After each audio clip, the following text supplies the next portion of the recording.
ಆತ್ಮೀಯ H16 news ಅರ್ಥಾತ್ ಸಿದ್ದರಾಮಯ್ಯ ಸ್ವಾಗತ. ನಾನು ನಿಮ್ಮ MI ಅಥವಾ ಮಲ್ಲಪ್ಪ ಜೋತಾವರ. ಅದು ಬೇರೆ.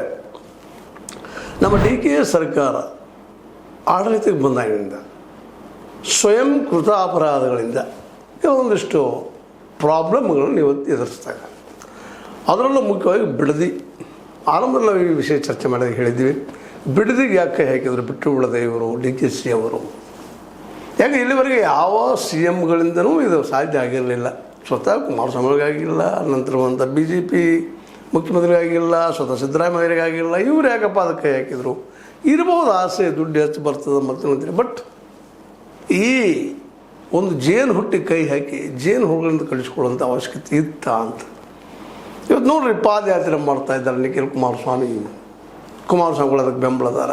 ಅದ್ರ ಜೊತೆಗೆ ಅವ್ರದ್ದು DGP ಮತ್ತು JDS ಒಂದು ಜಂಟಿ ಸಮಿತಿ ಮಾಡ್ಕೊಂಡಿದ್ದಾರೆ 10 ಜನ ಸದಸ್ಯರಾಗಿ. ಇವುಗಳೆಲ್ಲ ಗಮನಿಸಿದಾಗ ಇವೆಲ್ಲ ನೋಡಿದಾಗ ಬಿಡದಿ ಆಗಿರ್ಬೋದು. ಈಗ ಎರಡನೇದಾಗೆ ಈ ಹಂಚಿಕೆಯಲ್ಲಿ ಅದು ಮಂತ್ರಿಗಿರಿ ಮಾಡುವಲ್ಲೇ ನಿಜವಾಗಿ ಈಗ ಅದು ಅವಶ್ಯಕತೆ ಇರಲ್ಲ. ತಮಗೆ ಬೇಕಾದಂತಹ ಜನರಿಗೆ ಸಚಿವರನ್ನೇ ಮಾಡೋದು DKC ಅವರಿಗೆ ಭಾಳ ಕಷ್ಟ ಸಾಧ್ಯ ಇತ್ತು. ಯಾಕಂದರೆ ಸಿದ್ದರಾಮಯ್ಯರಲ್ಲಿ ನಿವೃತ್ತಿ ಆಗಿಲ್ಲ. ಅವ್ರು ಇದಾರಲ್ಲೇ, ನಾ ರಾಜಕೀಯದಲ್ಲಿ ಇದ್ದೀನಿ ಅಂತ ಹೇಳಿದಾರೆ. ಇಂಥ ಪ್ರಸಂಗದಲ್ಲೇ ಅವರೇನೋ ನಿಜವಾಗಿಯೂ ಇವತ್ತು DKC ಅವರು ಸಿದ್ದರಾಮಯ್ಯ ಋಣಿಯಾಗಿರ್ಬೇಕು ಹೈಕಮಾಂಡ್ಗಿಂತ. ನಾನು ಬಿಡೋದೇ ಇಲ್ಲ ಅಂತಿದ್ರೆ ಇವ್ರೇನು ಮಾಡ್ತಾಯಿದ್ರು? ಪಕ್ಷ ಹೊಡಿತಿದ್ದೀರಾ? ಸಿದ್ದರಾಮಯ್ಯರಾಗ ಅವ್ರ ಬೆಂಬಲಿಗರಿಗೆ 80 ಜನ ಶಾಸಕರಿದ್ದರು. ಇವತ್ತು ಅಲ್ಲಲ್ಲೇ ಇದ್ದವ್ರು ಇಲ್ಲಂತಲ್ಲ.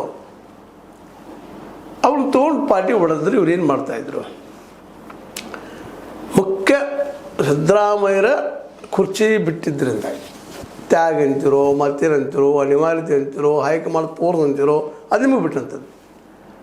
ಇವರು CM ಅವರು ಇವತ್ತು ಅವ್ರು ಹೇಳಿದಂತಹ ವ್ಯಕ್ತಿಗಳ ಜೊತೆ ತಮ್ಮನ್ನು ಒಂದು 2-3 ಜನರನ್ನು ಸಚಿವಗಿರಿಗೆ ಏರಿಸಿಕೊಂಡು ತಮ್ಮ ಪ್ರಬಲ ಪ್ರತಿಸ್ಪರ್ಧಿ ಯಾರಿದೆ ಅವ್ರಿಗೆ ಗೊತ್ತದ, ಅವ್ರನ್ನ ಬದಿಗೆ ಸರಿಸುವಂಥ ಕೆಲಸ ಮಾಡಿದರೆ ಜಾಣರಾಗ್ತಾಯಿದ್ರು. ಎರಡೂ ಸಂದರ್ಭದಲ್ಲಿ ತಪ್ಪು ಮಾಡಿದರು. ಮೊದಲನೇ ಸಂದರ್ಭದಲ್ಲಿ ತಪ್ಪು ಮಾಡಿದರು. ಸ್ವತಃ ಅವ್ರ ಅತ್ಯಂತ ಆತ್ಮೀಯ ಮಿತ್ರರು ರಾಮಲಿಂಗಾರೆಡ್ಡಿ ಅವರು ಮಾಡಿದರು. ಅನೇಕರು ಅದೇ ಕಾಲಕ್ಕೆ ನಮ್ಮ ಕೃಷ್ಣ ಬೈರೇಗೌಡರು ಮಾಡಿದರು.